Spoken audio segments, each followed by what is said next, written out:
A mixed economy is a mixture of freedom and controls, with no principles, rules, or theories to define either.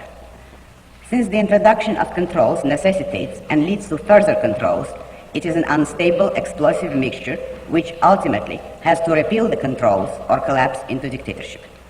A mixed economy has no principles to define its policies, no principles to define its goals, no principles to define its laws, no principles to limit the power of its government.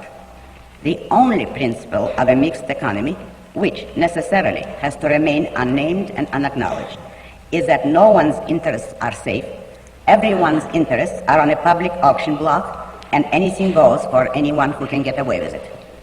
Such a system, or more precisely, anti-system, breaks up a country into an ever-growing number of enemy camps, into economic groups fighting one another for self-preservation in an indeterminate mixture of defense and offense, as the nature of such a jungle demands.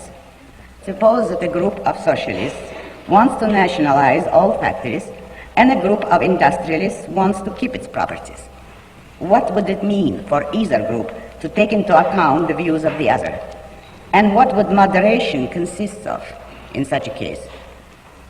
What would constitute moderation in a conflict between a group of men who want to support public expense and a group of taxpayers who have other uses for their money? What would constitute moderation in a conflict between me and a communist, when my views are that I have an inalienable right to my own life, liberty, and happiness, and his views are that the so-called public good of the state permits him to rob, enslave, or murder me? There can be no meeting ground, no middle, no compromise between opposite principles.